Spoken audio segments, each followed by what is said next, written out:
berjalan dalam firman-Mu, hatiku siap.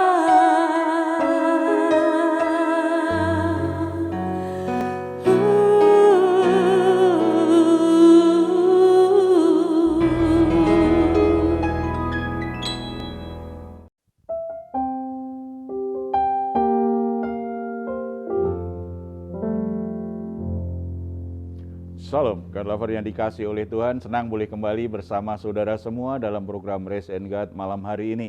Kita akan mempersembahkan korban syukur kita di hadapan Tuhan lewat pujian, penyembahan, dan keterbukaan hati kita terhadap firman Tuhan. Karena kita percaya dalam hadirat Tuhan kita akan mengalami ketenangan hati, mengalami kelegaan. Seperti yang Tuhan Yesus sudah katakan kepada kita.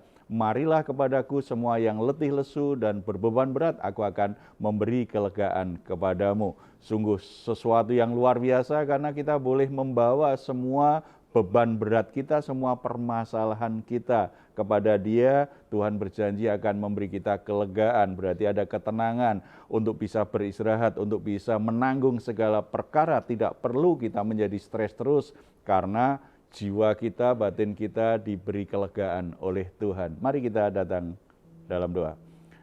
Bapa di surga, kami ucap syukur karena oleh anugerah-Mu di dalam Yesus Kristus, kami semua boleh menghampiri Engkau, boleh membawa semua beban berat kami.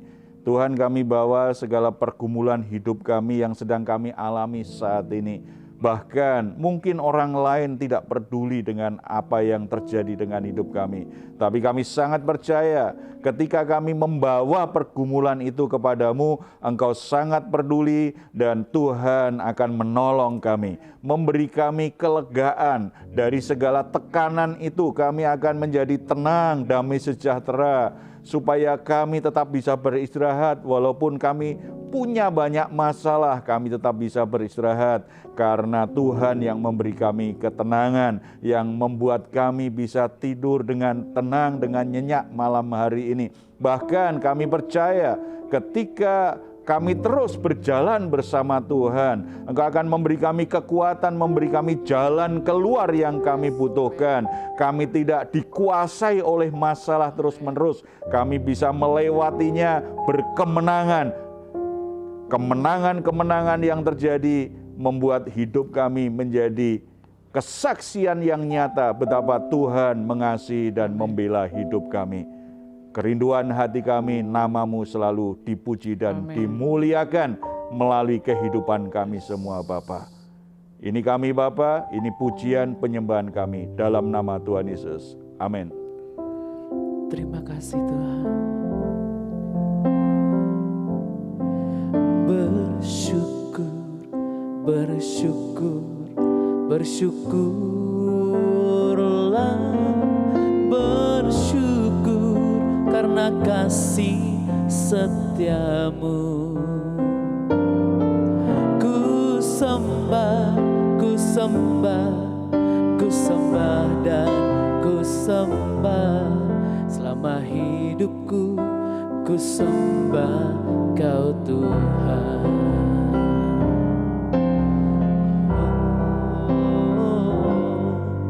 Kasih Allahku sungguh telah terbukti ketika Dia serahkan anaknya.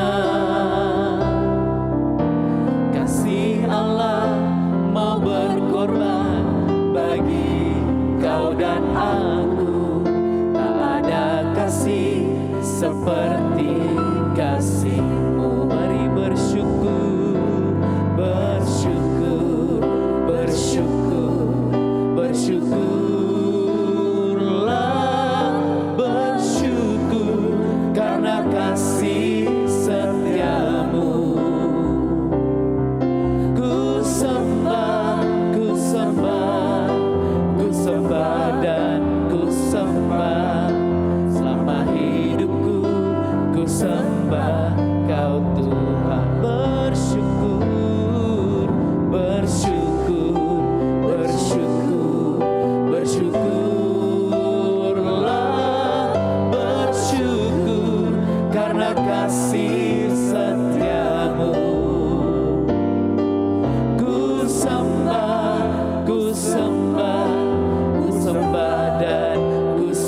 sembah, selama hidupku ku sembah Kau Tuhan.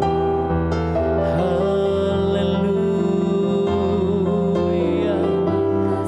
Kami bersyukur atas segala kebaikan-Mu.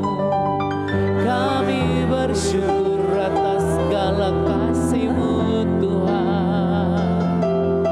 Kau layak diagungkan, Kau layak dimuliakan. Kami memuji-Mu, kami agungkan nama-Mu.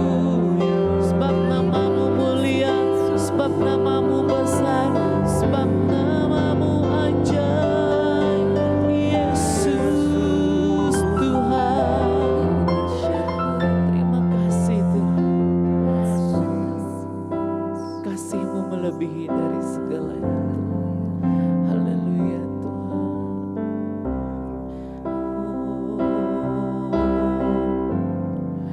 What a beautiful name it is. What a beautiful name it is. The name of Jesus Christ my King. What a beautiful name it is. Nothing compares to this. What a beautiful name it is. The name of Jesus. What a beautiful name it is. What a beautiful name it is. The name of Jesus Christ my King. What a beautiful name it is. Nothing compares to this. What a beautiful name it is. The name of Jesus.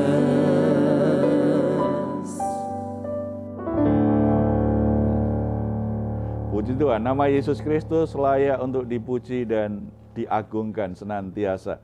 Saudara-saudara, berbicara tentang ibadah, seringkali ada banyak situasi, kondisi, permasalahan yang membuat kita akhirnya tidak bisa beribadah. Dan kalau itu sesuatu yang sudah terkondisi sekian lama, biasanya ada permakluman. Kalau ada permakluman, makin lama akhirnya jadi sebuah kebiasaan. Akibatnya dalam waktu tertentu, walaupun kita mengaku kita orang Kristen, percaya Yesus Kristus, tetapi nggak pernah beribadah lagi. Tetapi kita selalu berkata, aku tetap percaya Yesus. Untuk beribadah, Tuhan tahu keadaanku. Itu sebuah pembenaran. Kita semua pernah alami situasi atau keadaan tertentu di mana kita sengaja atau enggak, akhirnya kita enggak ibadah nih. Dan mungkin ada yang sempat kejebak jadi kebiasaan tadi, memaklumi semua kegiatan yang lain untuk tidak beribadah akhirnya. Nah, sebelum kita sharing lebih lanjut tentang hal ini, boleh mungkin ada yang cerita punya pengalaman seperti itu enggak? Sebab kalau yang cerita saya kan, mosok saya terus yang cerita ya. Ya. Ya boleh saya izin Pak Pendeta. Ya. Saya punya kenalan, kolega lah, seiman juga. Ya. Cuma ya begitu seperti kata Pak Pendeta tadi. Jadi memang banyak alasannya, kemudian tidak ibadah begitu Pak Pendeta. Kalau ditanya kenapa kok kamu gak ibadah, dia bilang banyaklah alasannya. Tapi dia bilang, loh saya kan setiap hari tetap berdoa lah, gak apa-apa gitu katanya. Nah itu bagaimana itu Pak Pendeta? Ya itu namanya memaklumi, cari pembenaran gitu ya. Sebab biasanya kalau kita jadi orang Kristen, apalagi Kristen dari kecil atau baru dewasa kita jadi orang Kristen, kita kan pernah diajar pasti, ibadah itu sesuatu yang sangat penting harusnya kita lakukan. Ketika kita nggak beribadah kan nggak nyaman sebenarnya. Cuma karena ada permakluman seperti itu, ada pembenaran sehingga kita justru makin terbiasa tidak beribadah. Dunia ini akan menarik kita sedemikian rupa supaya kita memang tidak beribadah. Kita boleh saja sukses, kita boleh saja berhasil dalam segala hal, tetapi yang penting jangan beribadah. Dunia itu menanamkan nilai dan menekan kita sedemikian rupa supaya kita nggak beribadah seperti itu. Jadi ibadah bukan lagi menjadi sesuatu yang dianggap penting oleh banyak orang. Dan ini kan menyedihkan kalau itu orang mengaku dirinya orang Kristen. Itu berarti sesuatu yang sangat menyedihkan sekali. Harusnya tidak seperti itu. Ibadah menjadi bagian yang sangat penting dari kehidupan Kristen. Kalau gitu Pak, bagaimana cara dunia ini membuat kita tuh tidak beribadah kepada Tuhan? Ya, kita supaya mewaspadai ya. Dunia punya strategi luar biasa, kita nggak menyadari, kadang-kadang akhirnya menarik kita keluar dari kebiasaan beribadah dan menjadikan ibadah bukan sesuatu yang penting.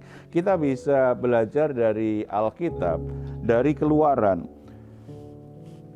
Apa yang dilakukan oleh Firaun, anggap saja Firaun ini mewakili dunia ini ya, itu apa yang dia lakukan terhadap umat Israel itu benar-benar memang menghalangi umat Israel untuk beribadah. Itu perbuatan Firaun. Kita buka Keluaran pasal 5, perikop di ayat 1-24, kita dapat gambaran jelas bagaimana Firaun berusaha untuk menghalangi bangsa Israel beribadah kepada Tuhan yang benar, melakukan segala macam cara. Kita baca dulu ayat yang pertama.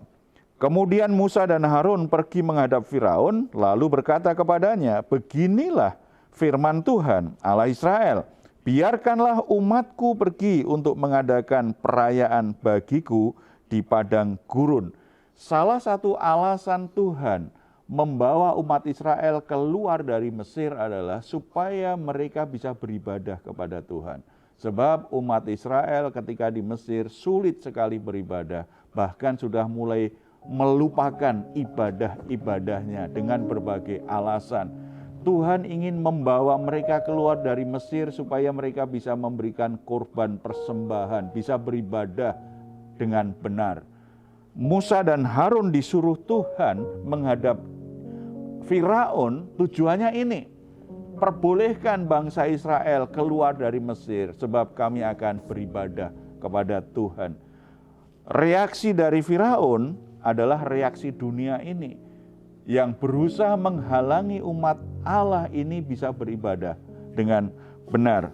Kita perhatikan ayat 2. Tetapi Firaun berkata, siapakah Tuhan itu yang harus kudengarkan firman-Nya untuk membiarkan orang Israel pergi? Tidak kenal aku Tuhan, dan tidak juga aku akan membiarkan orang Israel pergi. Firaun melarang orang Israel meninggalkan Mesir. Dan alasannya apa? Kita bisa lihat ini bagian dari strategi dunia ini. Ayat 9. Ayat 9, pekerjaan orang-orang ini harus diperberat sehingga mereka terikat kepada pekerjaannya dan jangan mempedulikan perkataan dusta. Dunia ini akan menarik kita supaya sibuk dengan semua pekerjaan, dengan semua aktivitas.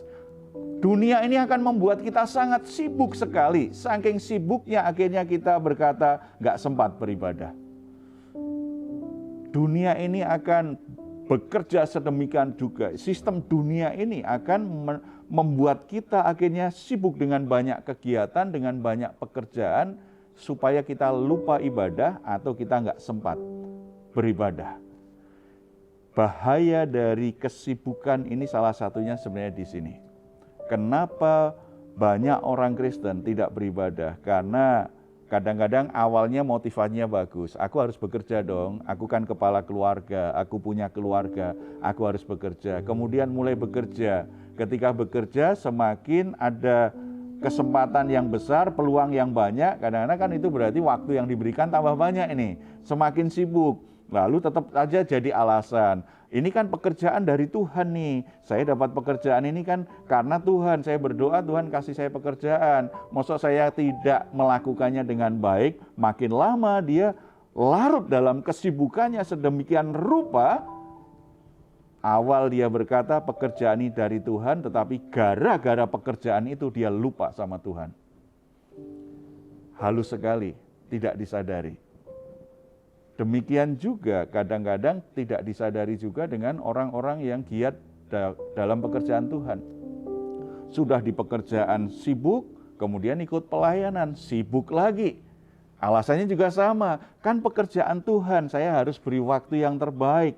Kemudian begitu kita sudah sibuk di gereja, biasanya kalau orang yang rajin itu kan kemudian akan diberi kepercayaan lebih banyak nih. Ditambah lagi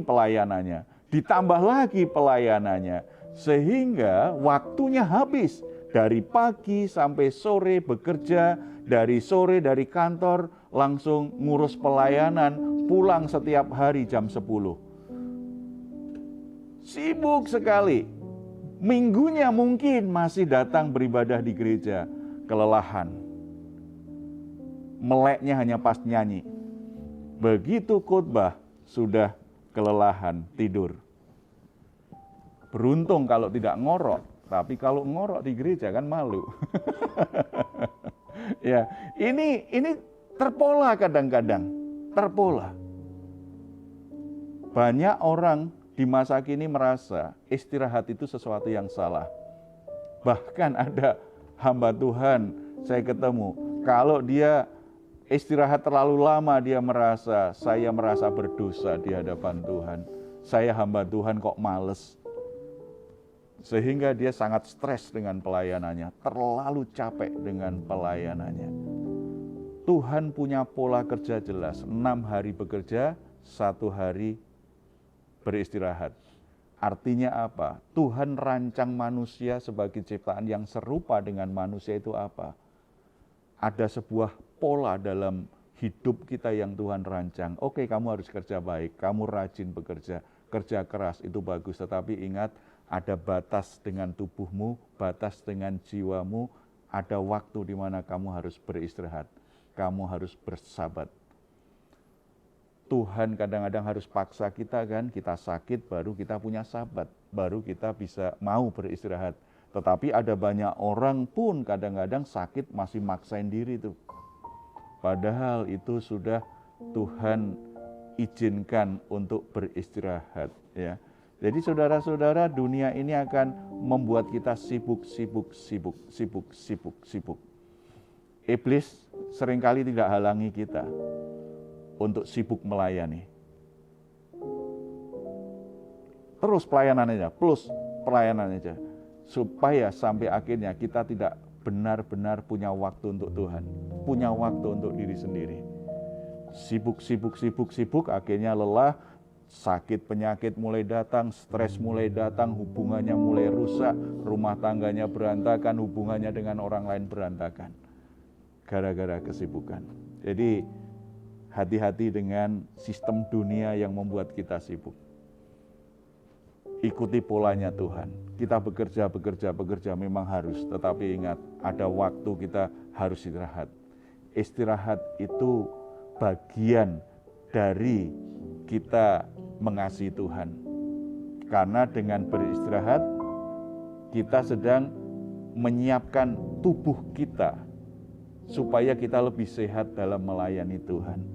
Ibadah itu menjadi bagian dari kita bersabat. Makanya ibadah harus menjadi prioritas, harus masuk di jadwal penting dalam kegiatan kita setiap hari. Boleh saudara punya banyak agenda, tetapi selalu buat agenda ibadah hari Minggu jam sekian. Saudara mesti tulis itu. Di jadwal saudara itu harus sudah diblok itu sepanjang masa. Pokoknya itu waktu aku beribadah. Kegiatan yang lain termasuk yang penting harus menyesuaikan. Yang itu nggak boleh diganti. Lainnya menyesuaikan. Supaya kita bisa mendisiplin diri kita sendiri. Sesibuk apapun kita, ini ada jadwal penting nih. Ini aku harus kerjakan, ini nggak perlu diganti nih. Yang lain yang menyesuaikan, jangan ibadahnya yang menyesuaikan. Nanti ajalah, kelihatannya boleh acara dulu lah pagi, nanti pulang dari kegiatan, dari acara gitu. Apalagi kalau acara pesta, nantilah ibadahnya siang atau sore. Biasanya pesta nggak mungkin tepat waktu itu, tetap masih ngobrol-ngobrol. Begitu, wah sudah mepet ini, tinggal 1 jam ini, sudah nggak sempat, nggak beribadah lagi. Kalau tak sempat waktunya, sudah capek, Tuhan kan maha tahu aku capek, jadi nggak usah ibadah hari ini.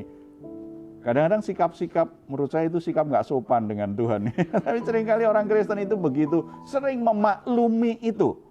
Harusnya ibadah masuk jadwal kita setiap saat. Jam berapa, waktunya kapan. Supaya yang lainnya bisa menyesuaikan. Bukan ibadahnya yang disesuaikan dengan waktu luang kita. Kalau itu terjadi, kita sudah terperangkap dengan sistem dunia. Hati kita tidak menganggap Tuhan yang terpenting lagi.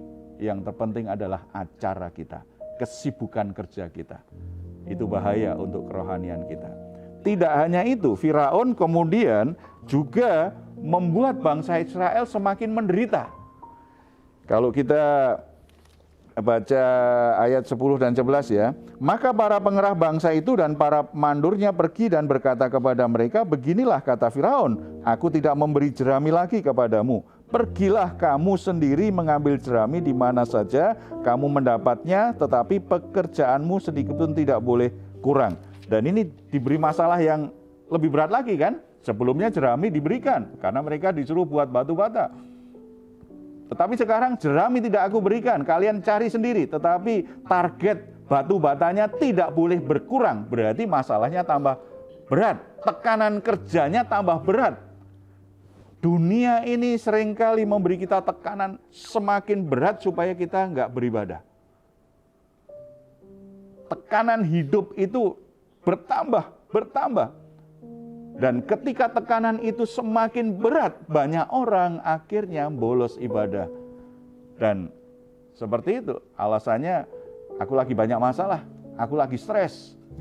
Saya lama pelayanan anak-anak sekolah minggu atau anak-anak remaja. Sering saya tanya, gimana kamu kok berangkat sendiri? Papa mamamu kenapa nggak gereja? Tadi papa bilang, Kak, papa lagi banyak masalah.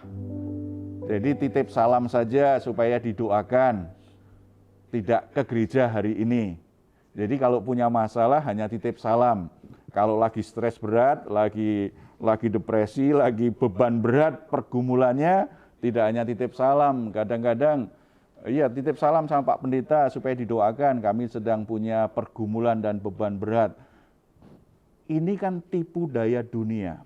Justru semakin kita menyadari kita lemah, kita tidak berdaya, beban berat kita terlalu berat, terlalu sulit untuk kita tanggung sendiri. Di situ kita butuh kekuatan dari Tuhan.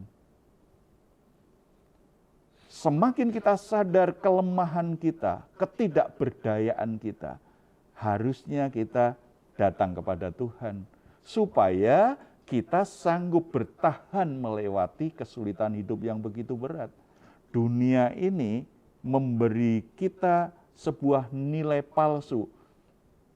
Kalau kamu punya masalah dan terlalu berat, jangan terlalu percaya dengan Tuhan. Kalau memang ada Tuhan, kenapa Tuhan biarkan engkau punya masalah yang begitu berat? Itu hanya omongannya pendeta saja. Itu hanya jualannya gereja saja. Dunia ini ingin menipu kita sedemikian rupa. Padahal justru ketika kita hancur hati, ketika kita berbeban berat, ketika kita terpuruk, ketika kita gagal, ketika kita tidak berdaya lagi untuk bangkit dari masalah yang begitu berat, itu menjadi pembuktian kita sangat butuh Tuhan. Harusnya kita datang kepada Tuhan, supaya kita menjadi kuat, supaya kita mampu mengalahkan semua beban hidup kita. Dan kita bisa alami kebebasan yang baru dalam Tuhan. Hati-hati dengan dunia yang menjebakmu, yang menipumu, yang memerangkap hidupmu dengan kesibukan yang demikian banyak dan dengan masalah-masalah yang ada. Apapun yang terjadi saat ini dalam hidupmu, tetap percaya, aku butuh Tuhan. Ibadah prioritas hidupku, ibadah agenda terpenting dalam hidupku. Lebih dari semua kegiatan yang lain, aku tidak mau kehilangan waktu terbaik bisa menikmati hadirat Tuhan, bisa memuji dan menyembah Tuhan bersama saudara-saudaraku yang lain, di mana Tuhan ingin memberi kita kekuatan yang baru untuk bisa melewati semua pergumulan dan masalah yang sedang menimpa saudara. Kita bersatu dalam doa. Bapa di surga, kami ucap syukur anugerah Bapa luar biasa bagi kami, karena Tuhan memanggil kami untuk beribadah, dan Tuhanlah juga yang berperkara ketika ada penghalang-penghalang. Umat Israel dihalangi oleh Firaun untuk beribadah, dan Tuhan ternyata bekerja dengan cara-Mu yang ajaib supaya umat Israel bisa bebas dari Mesir, bisa beribadah kepadamu di padang gurun. Demikian juga saat ini kami Bapa, sebenarnya kami sangat percaya bahwa Engkau adalah Tuhan yang sungguh-sungguh menjadi sumber hidup kami, menjadi sumber kekuatan kami. Tetapi seringkali kami membiarkan hidup kami terperangkap dengan lingkaran kesibukan, dengan pekerjaan yang begitu banyak, dan kami menikmatinya. Kami merasa itu sesuatu yang harus kami lakukan semuanya. Kami lupa bahwa ada waktu-waktu berkualitas yang harusnya selalu kami berikan untuk-Mu, baik ibadah secara pribadi maupun ibadah bersama saudara-saudara seiman kami, supaya kami menemukan kesegaran yang baru, supaya kami mengalami kebebasan, kelepasan, pemulihan, kekuatan yang baru di dalam Engkau. Roh Kudus mengajar kami untuk tidak tertipu lagi dengan dunia ini. Kami bisa membuat pekerjaan dengan cara yang tertib. Kami tidak diperdaya, tidak diperbudak oleh pekerjaan, tetapi kamilah yang bisa mengontrol dan mengatur semua pekerjaan, semua aktivitas hidup kami. Demikian juga ketika kami merasa lemah, ketika kami merasa berat menjalani hidup ini, ketika kami merasa tidak berdaya dengan masalah-masalah yang ada, biarlah itu membuat kami menjadi sadar bahwa kami memang membutuhkan Tuhan. Bukannya kami semakin menjauh dari Tuhan. Kalau itu terjadi berarti kami semakin kecewa, kami semakin tidak lagi percaya Tuhan. Tetapi Roh Kudus terus tolong kami Tuhan. Bagi saudara-saudara kami yang saat ini sedang mengalami masalah yang begitu berat, membuat hati mereka menjadi tawar, membuat semangat mereka untuk beribadah menjadi kendor, membuat semangat mereka untuk melayani juga menjadi padam. Mari Roh Kudus, Engkau menjamah hati mereka, kobarkan kembali hatinya, kobarkan kembali imannya. Itu saat dimana mereka butuh kehadiran Tuhan, mereka butuh kekuatan yang dari Tuhan, bukannya meninggalkan persekutuan dengan Tuhan. Tuhan jamah hatinya, bawa kembali pada tempat yang seharusnya di mana Tuhan ada. Terima kasih Bapa. Tuhan berkati kami semua Bapa, supaya kami bisa menikmati waktu-waktu ibadah kami. Sungguh-sungguh kami merasakan kehadiran-Mu, kami menemukan kesegaran jiwa kami menemukan kekuatan dan arah hidup yang terbaik di dalam Tuhan. Dalam nama Tuhan Yesus kami berdoa. Amin. Puji Tuhan saudara-saudara, kalau saudara saat ini diberkati dengan pekerjaan yang baik, tetapi selalu harus waspada, jangan biarkan pekerjaanmu memperbudak hidupmu, tetapi biarlah pekerjaan itu diatur dengan baik, supaya saudara tetap bisa melayani Tuhan, tetap bisa beribadah dengan Tuhan. Bahkan pekerjaan itu menjadi bagian dari penyembahanmu kepada Dia. Kalau saudara saat ini sedang mengalami berbagai macam pergumulan hidup, saudara membutuhkan dukungan doa, silahkan menuliskannya di nomor telepon yang tertera di layar saudara. Tim doa kami akan mendukung saudara dalam doa. Harapan dan doa kami selalu, saudara selalu ditolong dan diberkati oleh Tuhan. Kalau saudara ingin memberikan komentar, silahkan menuliskannya di ruang komentar yang ada di channel Diaspora TV. Kami tunggu. Mazmur 4 ayat 8-9.